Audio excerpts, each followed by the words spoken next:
नमस्कार प्रिय विद्यार्थियों, आप सभी का स्वागत है।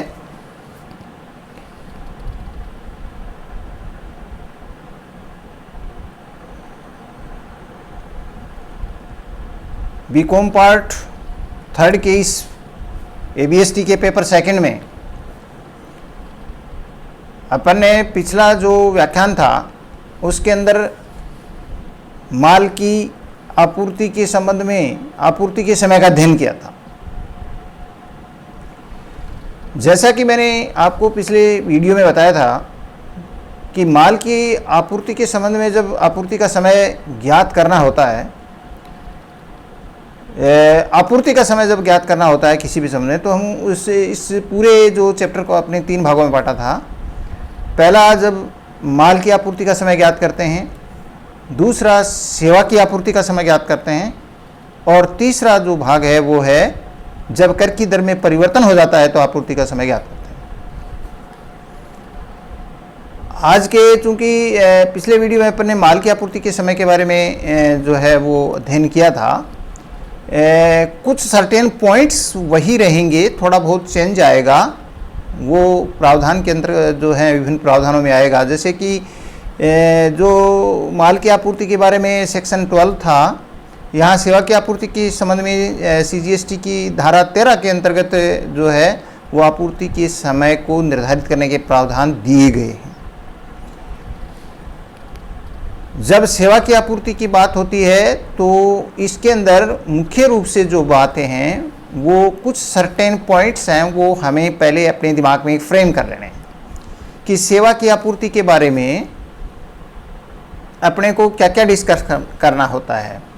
तो जैसा कि माल की आपूर्ति के बारे में था, वैसे सेवा की आपूर्ति के बारे में भी है। सेवा की सामान्य आपूर्ति का समय, फिर सेवा की सतत या निरंतर आपूर्ति का समय, उसके बाद विपरीत प्रभार तंत्र के अंतर्गत आपूर्ति का समय, और फिर चूंकि सेल और रिटर्न सर्विस में कुछ होता नहीं है तो वो पॉइंट आपको यहाँ नहीं करना। इसके बाद वाउचर्स, कूपन जब आपूर्ति की जाती है तो उनकी आपूर्ति का समय, कोई वृद्धि हो जाती है मूल्य के अंदर तो उसकी आपूर्ति का समय, और अन्य कोई भी परिस्थिति हो सकती है जिसको हम रेजिडुअल क्लॉज कहते हैं।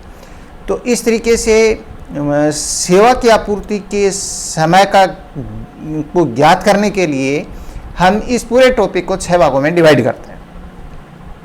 तो let us come to the first point. इसमें जो है वो पहला पॉइंट अपन देखा है वो सेवा की सामान्य आपूर्ति का समय है। माल की सेवा की सामान्य आपूर्ति का समय, सेवा की सामान्य आपूर्ति का मतलब कोई भी सेवा जो दी जा रही है वो सामान्य रूप से दी जा रही है। वो कभी भी जब कोई सेवा लेने वाला कभी कांटेक्ट करेगा तब सेवा दे दी जाएगी। सामान्य आपूर्ति का मतलब ये है जो कि जनरली जो सभी प्रकार की बहुत प्रकार की सेवाएं होती हैं वो सामान्य आपूर्ति के अंतर्गत आती हैं, और वो दोनों के बीच में लिखित रूप से या मौखिक रूप से कोई भी कांटेक्ट हो सकता है और सेवा दे दी जाती है।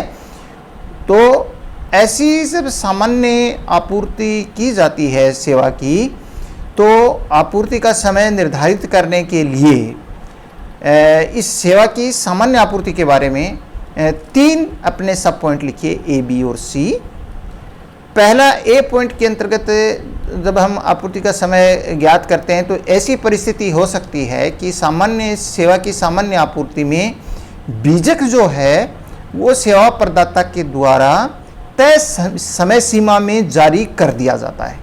तय समय सीमा में आपूर्तिकर्ता के द्वारा जब बीजक जारी कर दिया जाता है तो फिर आपूर्ति का समय क्या होगा।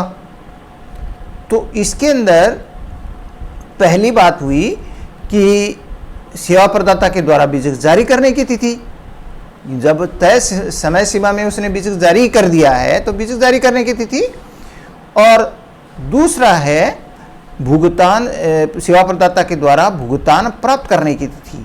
इन दोनों में से जो पहले हो, इन दोनों में से जो पहले हो वही सेवा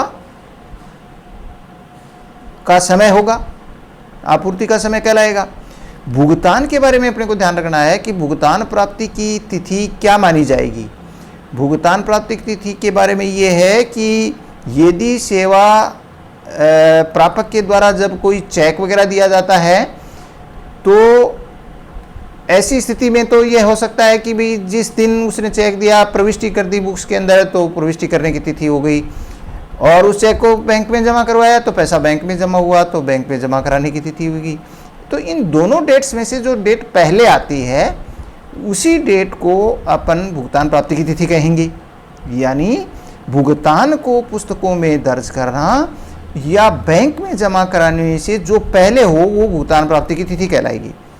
तो यहाँ दो तिथियाँ इंपॉर्टेंट हैं, एक तो भुगतान प्राप्ति की तिथि और बीजक जारी करने की तिथि। इन दोनों में से जो पहले हो वो माल सेवा की सामान्य आपूर्ति मानी जाएगी। अब प्रश्न उत्पन्न ये होता है कि तय समय सीमा क्या होगी।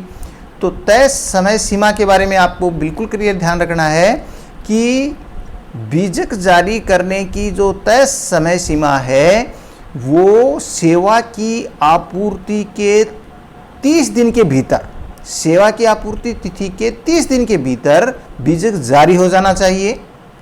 अगर साधारण रूप से जो सामान्य आपूर्ति होती है वो, लेकिन यदि ऐसी सामान्य आपूर्ति कोई वित्तीय संस्था, बैंक, बीमा या अन्य कोई वित्तीय संस्था के द्वारा की जाती है, यानी सेवा प्रदाता यदि बैंक, बीमा या अन्य कोई वित्तीय संस्था है तो सेवा प्रदान करने की तिथि के 45 दिन के भीतर बीजक जारी हो जाना चाहिए। तो ये बीजक की तय समय सीमा है जिसका अपने को ध्यान रखना है। तो यदि इस तय समय सीमा के अंदर बीजक जारी हो जाता है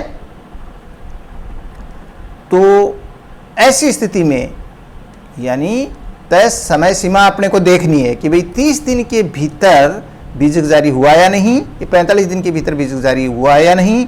यदि हो गया तो किस डेट को बीजक जारी हुआ, एक तो डेट को ले लेते हैं और एक भुगतान प्राप्ति की तिथि ले लेते हैं। सेकंड बी पॉइंट इसका ये है कि यदि कोई सामान्य सेवा की आपूर्ति की सामान्य आपूर्ति होती है सेवा की, तो यदि तय समय सीमा में बीजक जारी नहीं किया जाता है, ये भी एक पोजीशन हो सकती है कि तय समय सीमा में बीजक जारी नहीं किया जाता है।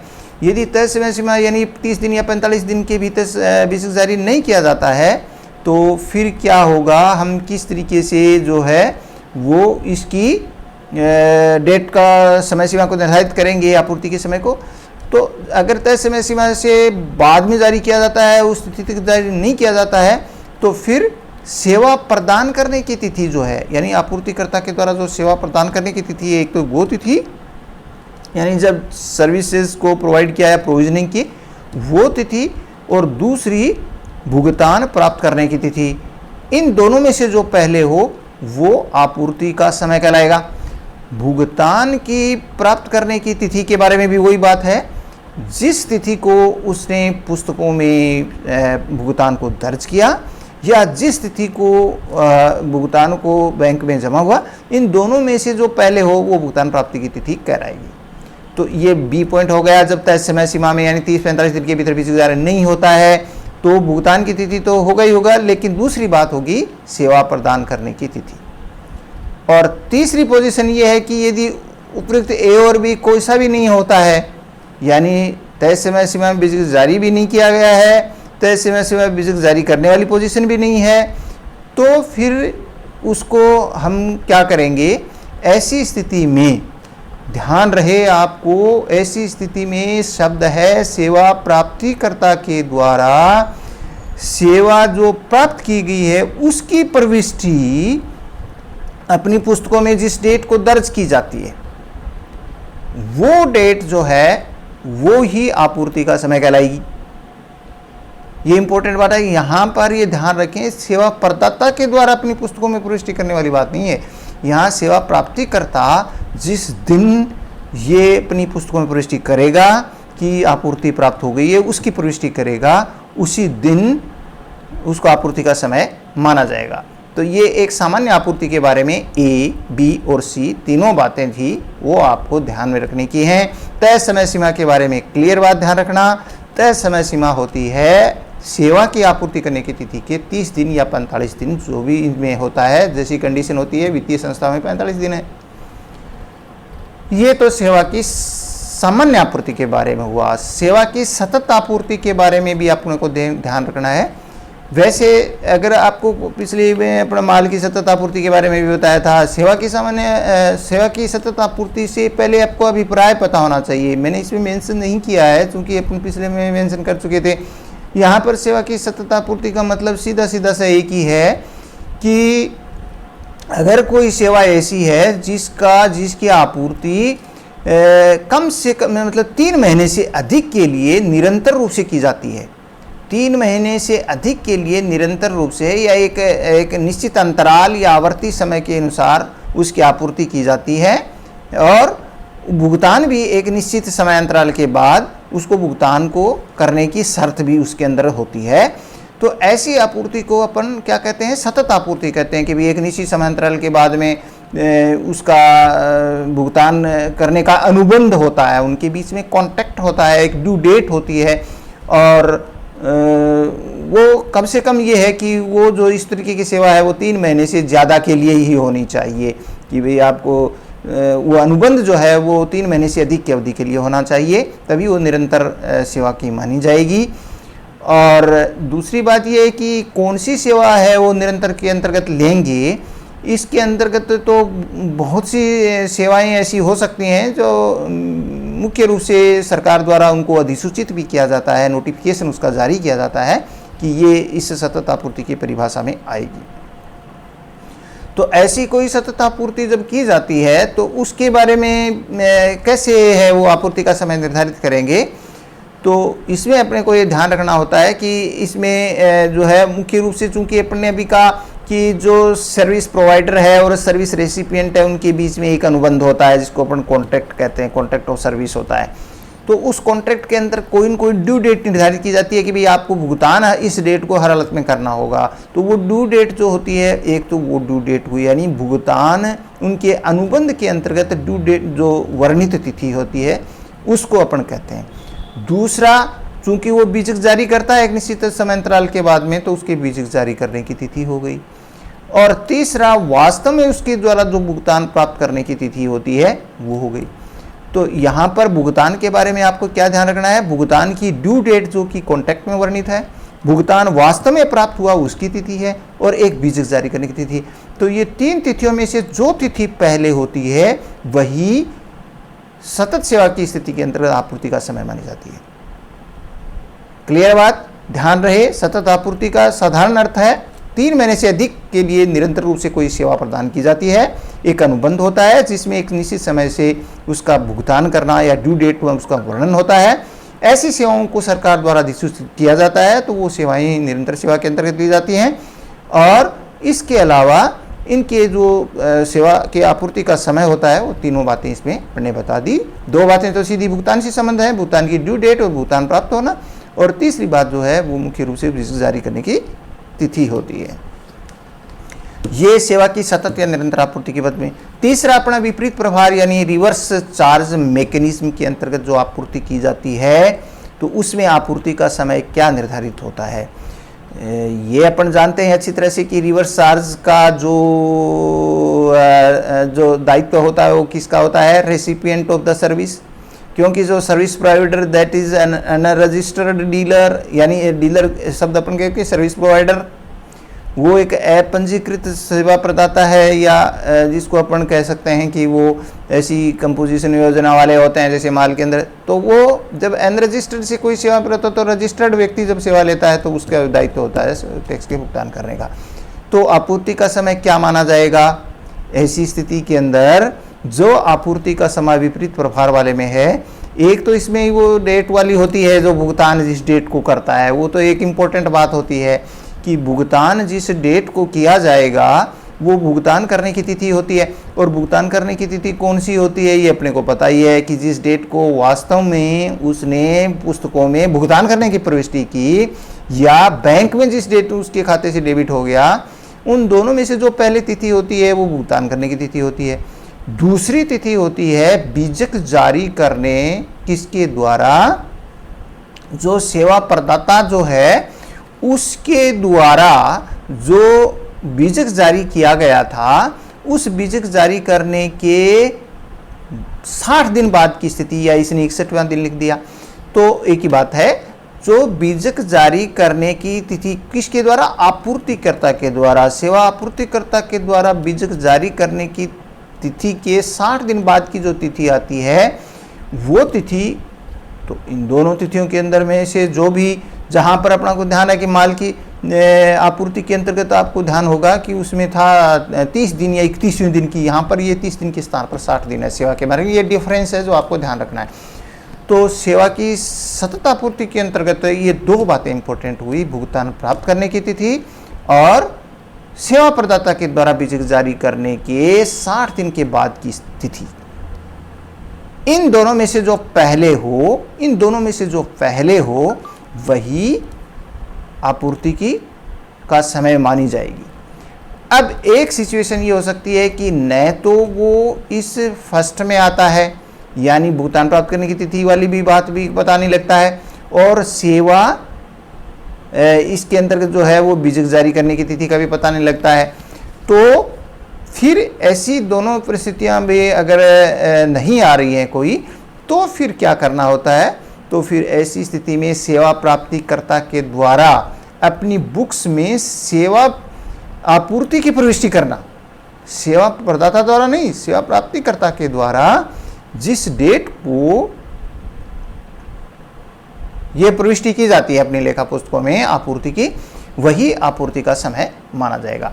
तो एक बात तो आपको ये ध्यान रखनी है इसके अंतर्गत, रिवर्स चार्ज के अंतर्गत।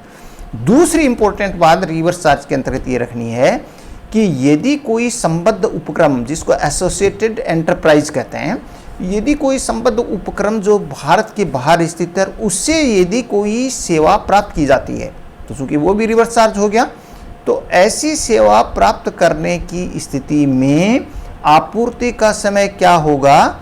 ऐसी स्थिति में भी आपूर्ति का समय जिस तिथि को लेखा पुस्तकों में प्रविष्टि की गई वो तिथि,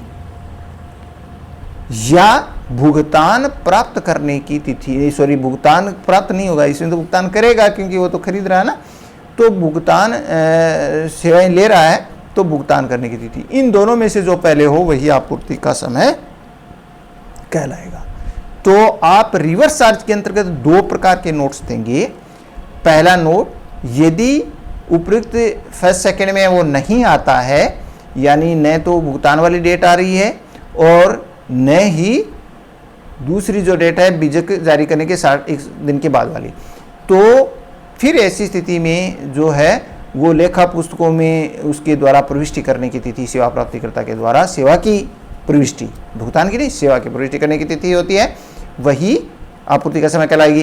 दूसरा इंपॉर्टेंट आपको रिवर्स जो चार्ज के अंतर्गत है वो एसोसिएटेड एंटरप्राइजेज, जो भारत के बाहर स्थित है, उससे कोई सेवा ली जाती है, तो ऐसी सेवा के बारे में भी आप ध्यान रखना है कि वो सेवा जो प्राप्त करने की जो प्रविष्टि की गई है उसकी तिथि या भुगतान उसको करने की तिथि में से जो पहले हो वही आपूर्ति का समय कहलाएगा। ये रिवर्स चार्ज के बारे में हो गई बात।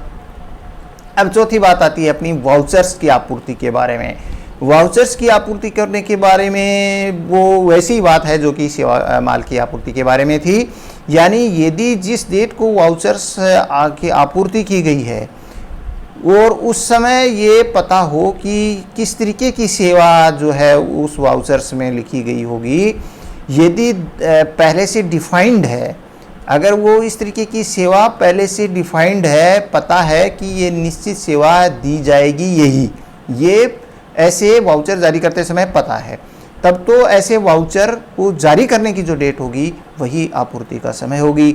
यदि इस तरीके की पहले से पहचानने योग्य नहीं है, आइडेंटिफाइड नहीं है पहले से कि भी वो कौन सी सेवा की आपूर्ति होगी, तो फिर ऐसी स्थिति में जिस डेट को ऐसे वाउचर्स का रिडम्पशन किया जाएगा, उनका विमोचन, उनका शोधन किया जाएगा, इनको भुनाया जाएगा, उसी डेट को हम आपूर्ति का समय मानेंगे।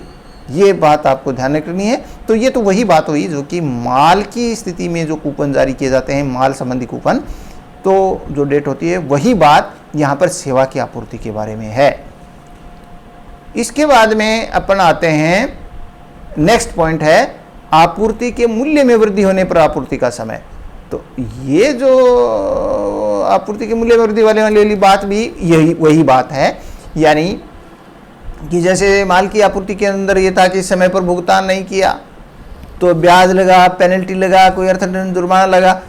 तो जिस डेट को ऐसा जुर्माना अर्थदंड ब्याज प्राप्त होता है तो उनकी आपूर्ति का समय वो ही प्राप्ति की तिथि मानी जाती है। वही बात सेवा की आपूर्ति के बारे में है।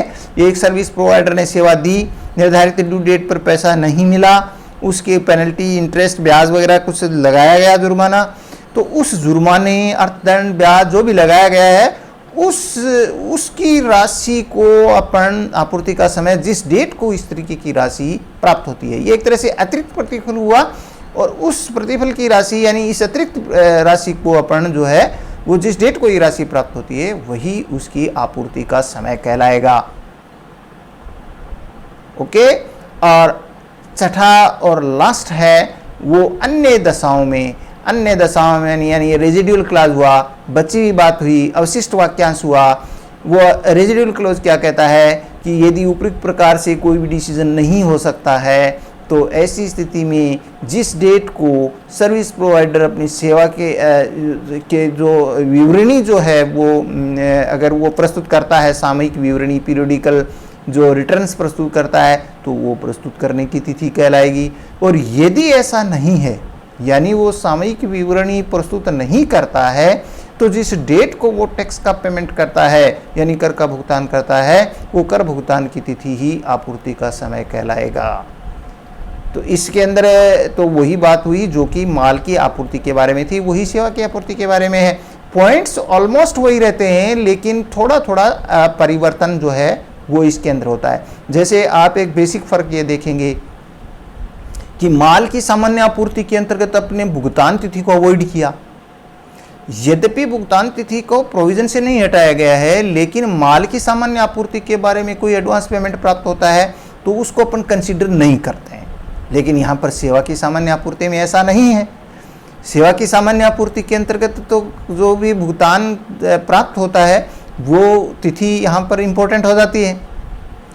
तो इसलिए जो है वो दोनों में बहुत बड़ा एक बेसिक फ़र्क आ जाता है भुगतान पेमेंट के बारे में।